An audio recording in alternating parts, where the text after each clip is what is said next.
전능하사 천지를 만드신 하나님 아버지를 내가 믿사오며 그 외아들 우리 주 예수 그리스도를 믿사오니 이는 성령으로 잉태하사 동정녀 마리아에게 나시고 본디오 빌라도에게 고난을 받으사 십자가에 못 박혀 죽으시고 장사한 지 사흘 만에 죽은 자 가운데서 다시 살아나시며 하늘에 오르사 전능하신 하나님 우편에 앉아 계시다가 저리로서 산 자와 죽은 자를 심판하러 오시리라. 성령을 믿사오며 거룩한 공예와 성도가 서로 교통하는 것과 죄를 사하여 주시는 것과 몸이 다시 사는 것과 영원히 사는 것을 믿사옵나이다. 아멘. 네, 찬송가는 20장입니다. 찬송가 20장, 통일 찬송가는 41장,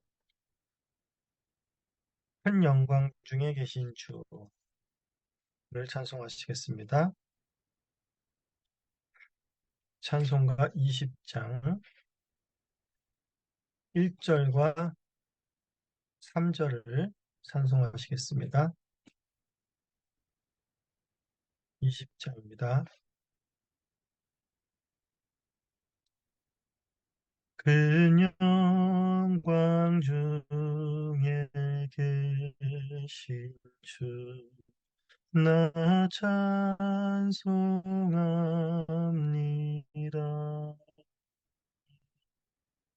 영원히 계신 주 이름 나 찬송합니다.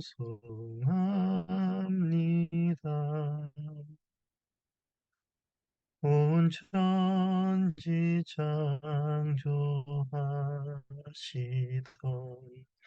그 말씀이 미소 영원히 변치 않는 줄 나 믿사옵니다.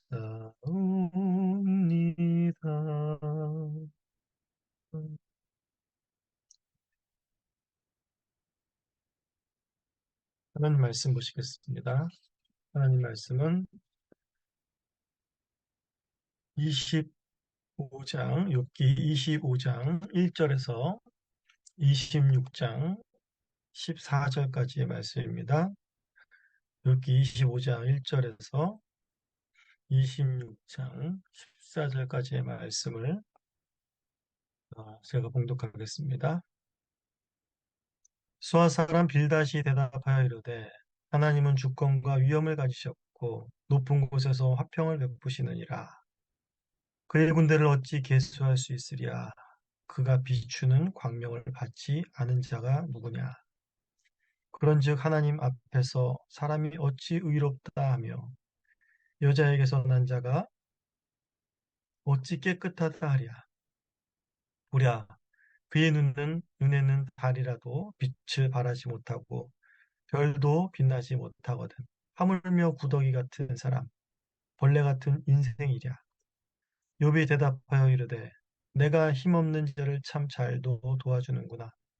기력 없는 팔을 참 잘도 구원하여 주는구나. 지혜 없는 자를 참 잘도 가르치는구나. 큰 지식을 참 잘도 자랑하는구나. 내가 누구를 향하여 말하느냐? 누구의 정신이 내게서 나왔느냐? 죽은 자들의 영들이 물 밑에서 떨며 물에서 사는 것들도 그러하도다. 하나님 앞에서는 수월도 벗은 몸으로 드러나며 멸망도 가림이 없음이라. 그는 북쪽을 허공에 펴시며 땅을 아무것도 없는 곳에서 매다시며 물을 빽빽한 구름에 싸시나 그 밑에 구름이 찢어지지 아니하느니라. 그는 보름달을 가리시고 자기의 구름을 그 위에 펴시며 수면의 경계를 그으시니 빛과 어둠이 함께 끝나는 곳이니라. 그가 꾸짖으신즉 하늘 기둥이 흔들리며 놀라느니라. 그는 능력으로 바다를 잔잔하게 하시며 지혜로 라합을 깨뜨리시며 그의 입김으로 하늘을 맑게 하시고 손으로 날렵한 뱀을 무찌르시나니 보라, 이런 것들은 그의 행사의 단편일 뿐이요 우리가 그에게서 들은 것도 속삭이는 소리일 뿐이니 그의 능력의 우레소리를 누가 능히 헤아리랴. 하나님의 말씀입니다. 하나님께 감사합니다. 네, 이제 22장부터 엘리바스로 시작하여서 이제 친구들과 욥의 세 번째 논쟁이 시작되었었습니다. 세 번째 논쟁에서는 그동안의 흐름과는 다른 변화가 좀 있습니다. 엘리바스가 나오고 이제 오늘 본문에서 빌닷이 나옵니다. 그리고 이제 다음으로 소발이 나와야 되는데 이제 소발은 등장하지 않습니다. 그리고 친구들의 말도 이제 빌닷의 말로 이제 종료가 됩니다. 오늘 본문의 수아 사람 빌닷의 말로 이제 친구들의 말이 종료가 되는 반면에 욥의 말은 이제 엘리후가 나오는 32장까지 길게 계속 진행이 됩니다. 이런 흐름 속에서 뭘 우리가 알 수 있을까요? 욥의 친구들의 말은 갈수록 거칠어지고 험했지만은 결국 그 말의 힘을 잃게 되는 것을 봅니다. 원론적인 이야기를 통해서 욥을 살리기는커녕 욥을 살리지 못하는 그런 생명이 없는 친구들의 말이 입증된 것입니다. 하지만 욥은 계속해서 끊임없이 하나님을 향하여 나아가는 것을 우리는 보게 될 것입니다. 자, 그렇다면 먼저 이제 빌닷은 이제 무슨 말을 이제 마지막으로 욥에게 하는가, 그리고 욥을 또 일깨우려고 하는가라는 것을 우리 25장에서 이제 살펴보도록 하겠습니다. 자, 빌닷은 먼저 이제 1절부터 3절까지 해서 하나님의 주권과 위엄을 이제 강조하고 있습니다. 하나님은 주권과 위엄을 가지신 분이다 라고 말하면서 그 하나님의 주권과 위엄은 바로 높은 곳에서 화평을 베푸신 것과 또한 측량할 수 없는 근대를 소유하고 계심을 통해서 알 수 있음을 빌닷은 말하고 있습니다. 그리고 하나님께서 그 비추는 광명을 또한 받지 않은 자가 없을 정도로 하나님의 통치의 범위에는 제한이 없다라는 것을 이야기하고 있습니다. 빌닷은 하나님의 주권과 위엄을 제대로 알고 있는 자 같습니다. 그는 욥에게 이런 하나님의 위엄과 주권을 생각할 때에 바로 인간이 어찌 의롭다고 여자에게서 난 자가 어찌 깨끗하다고 할 수 있겠느냐라고 말합니다. 달과 별처럼 고귀하며 깨끗하며 순수한 광명체도 하나님 앞에서 그렇지 못하실는데 하물며 인간이랴 구더기 같은 사람이랴 벌레 같은 인생이랴 라고 말하고 있는 것입니다. 하나님의 위엄과 권능 앞에서 빌닷은 또한 인간의 초라한 모습을 제대로 또한 볼 줄 아는 자였습니다. 이렇게 1절부터 5절까지 해서 빌닷을 비롯하여 친구들은 정말 하나님 편에 서서 하나님의 위대하심을, 그분의 주권과 권능을 늘 강조한 자들이었습니다. 그들이 이렇게 하나님의 위엄과 주권을 욥에게 이야기한 이유는 무엇입니까? 그들은 다 한결같이 욥에게 죄를 인정해라. 그 하나님 앞에서 너희가 그 위엄과 주권을 깨닫고 회개해라. 라는 그런 의도에서 이런 말들을 한 것이었지요. 친구들의 논리는 하나도 변한 것이 없이 이러한 상태로 끝이 나는 것입니다. 그런 반면에 이제 욥의 말이 이제 26장 1절부터 시작이 됩니다. 친구들을 향한 욥의 반응도 한결같습니다. 친구들이 말을 친구들의 말은 욥에게 전혀 도움이 되지 못하고 욥을 괴롭히는 말이었습니다. 이제 빌닷의 말에 대해서 욥이 반응을 합니다. 먼저 자신의 처지가 얼마나 고통스러운지를 다시 한번 욥은 밝히고 있습니다. 1절부터 이제 욥은 자신의 처지를 이렇게 말하고 있습니다. 나는 힘이 없는 자다.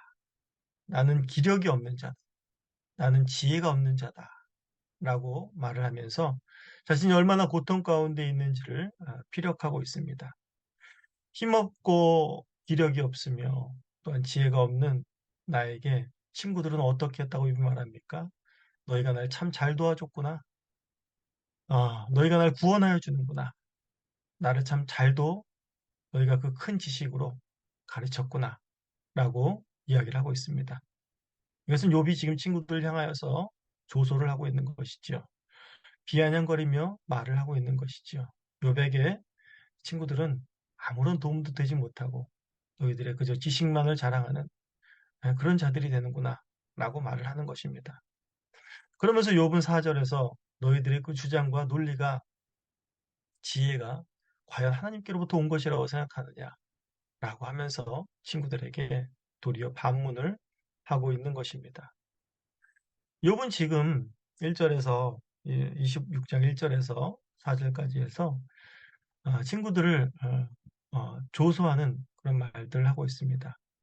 하지만 또 다른 한편으로 생각해 보면 욥이 정말 인간에 대한 인간의 한계에 대한 또 탄식을 하고 있는 것이라고도 볼 수 있습니다. 인간으로서 아무리 가깝게 지내고 정말 그 모든 것을 다 나눌 수 있는 형제 같은 그런 친구들이라 할지라도 그들이 또한 지식과 지혜가 아무리 많다고 하더라도 욥을 헤아릴 수 있는 자가 욥의 마음을 헤아릴 수 있는 자가 하나님 하나도 없다라는 것이지요. 또한 하나님의 하시는 일에 대해서 음, 인과응보의 법칙뿐만이 아니라 그 이상을 넘어 일하시는 하나님에 대해서 눈을 뜨고 있는 지각 있는 자가 하나도 없다라는 것에 대해서 욥은 더욱더 절망하고 있는 것이라고 볼 수 있습니다. 그렇기 때문에 욥은 더 온전히 하나님만을 바라보고 또 하나님께 소망을 두고 철저히 하나님만을 의지하게 되는 것일 수도 있습니다. 이제 5절부터 14절까지 해서 욥은 빌다시 25장에서 말한 하나님의 주권과 위엄을 더욱 풍성하게 욥은 드러냅니다. 그러면서 욥의 친구들이 가지고 있는 하나님의 주권과 위엄에 대한 지식과 경험보다 욥이 더 풍성하다는 것을 우리는 알고 확인하게 될 것입니다. 먼저 5절에서 6절에서는 욥은 하나님의 주권과 위엄은 바로 죽은 자의 영들이 있는 곳에서도 그들을 떨게 하는 것이며 물에 사는 자들에게도 영향을 미치며 즉 보이지 않는 수월에서조차도 벗은 몸처럼 드러나고 멸망도 가림이 없을 것이라 라고 말을 합니다. 이는 하나님의 주권과 권능이 단순히 보이는 세계뿐만이 아니라 보이지 않는 모든 세계까지 미치지 않는 영역이 없음을 욥은 말하고 있는 것입니다.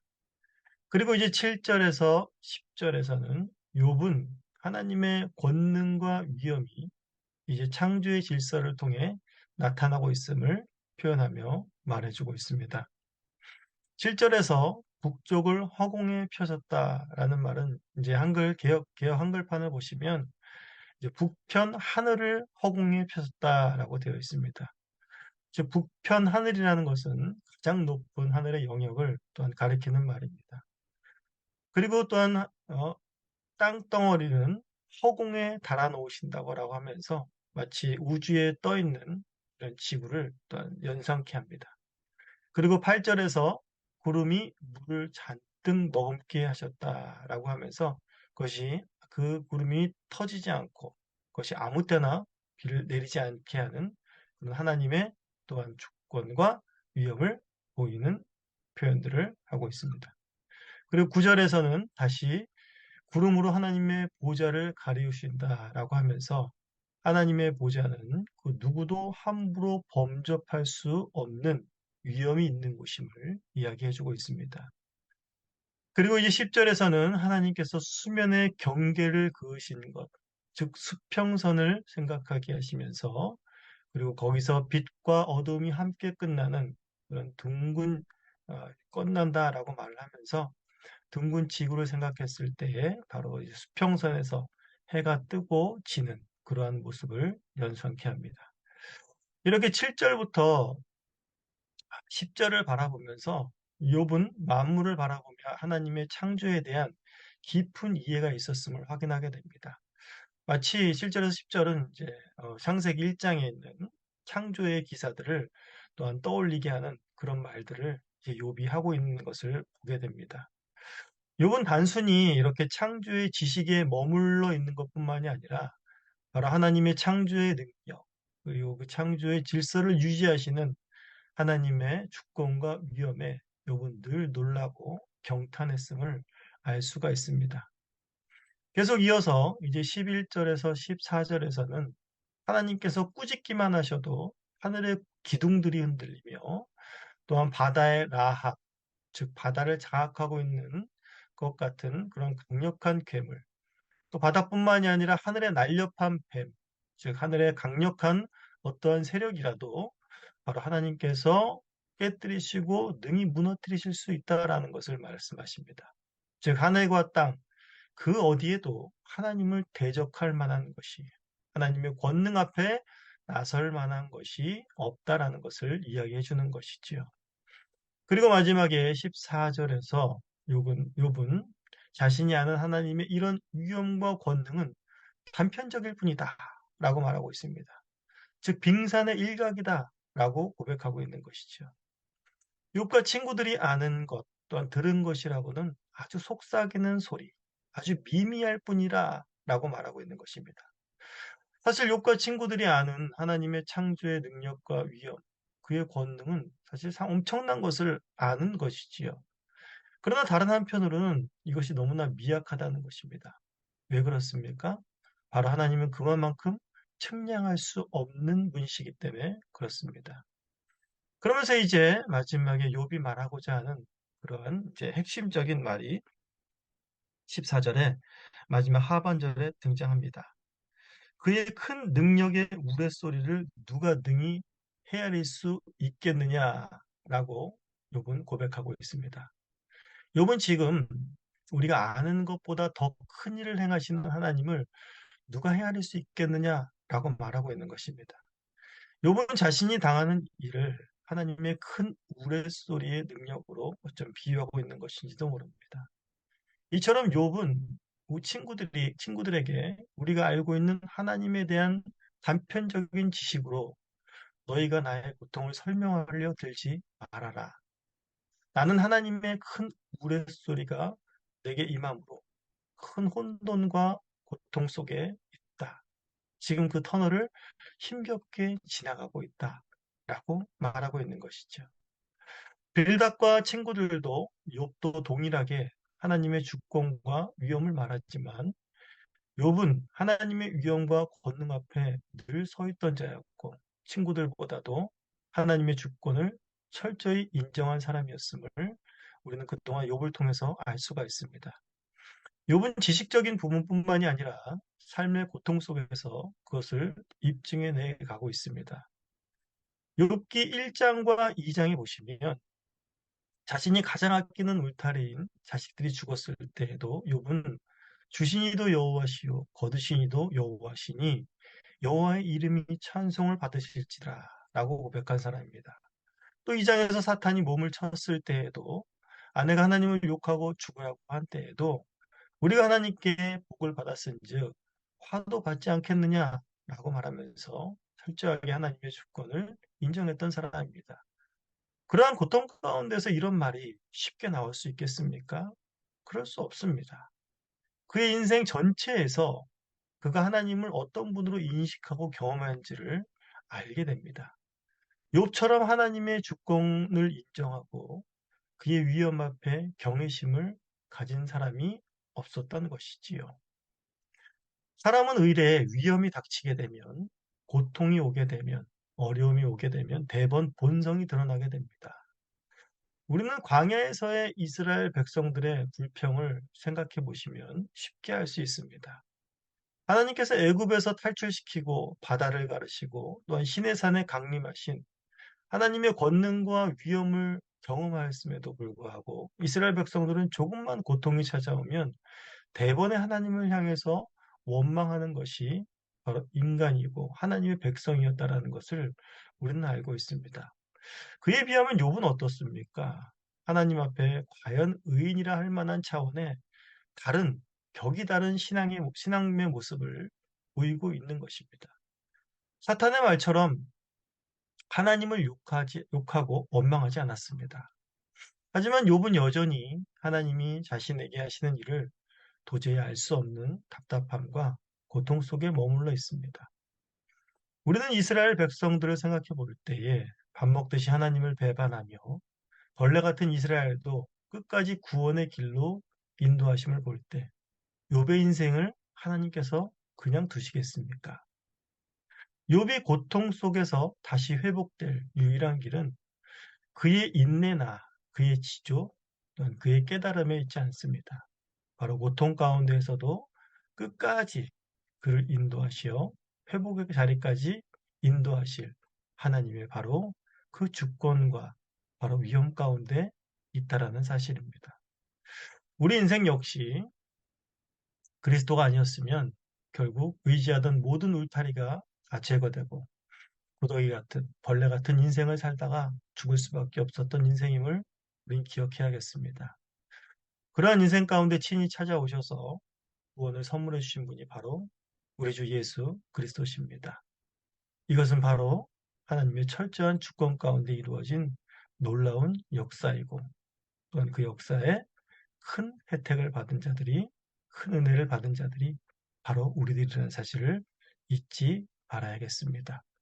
오늘도 우리 인생 가운데 찾아오셔서 우리와 함께 하시며 구원의 극치에 이르기까지 우리를 놓지 않으시며 우리 인생을 이끌어 가시는 주님과 동행하시는 복된 하루가 되시기를 간절히 소원합니다. 기도하시겠습니다. 하나님 아버지 감사합니다. 오늘 이 아침에도 욥기를 통해서 하나님의 주권과 위엄을 생각하게 하시고 하나님의 주권적인 은혜로 말미암아서 우리가 놀라운 구원의 은혜를 받았음을 잊지 않는 복된 하루 되게 하여 주시옵소서. 우리의 인생을 고통 가운데 내버려 두지 아니하시고 끝까지 회복의 과정을 거치게 하시며 연단의 과정을 거치게 하시며 하나님의 극시의 구원을 바라보게 하실 주님과 동행하시는 복된 하루 되게 하여 주시옵소서. 감사합니다. 예수님의 이름으로 기도합니다. 아멘. 다 함께 주님께서 가르쳐 주신 기도로 기도회를 마칩니다. 하늘에 계신 우리 아버지여, 이름이 거룩히 여김을 받으시오며 나라가 임하시오며 뜻이 하늘에서 이루어진 것 같이 땅에서도 이루어지이다. 오늘 우리에게 일용할 양식을 주시옵고 우리가 우리에게 죄 지은 자를 사하여 준 것 같이 우리의 죄를 사하여 주시옵고 우리를 시험에 들게 하지 마시옵고 다만 악에서 구하시옵소서. 나라와 권세와 영광이 아버지께 영원히 있사옵나이다. 아멘.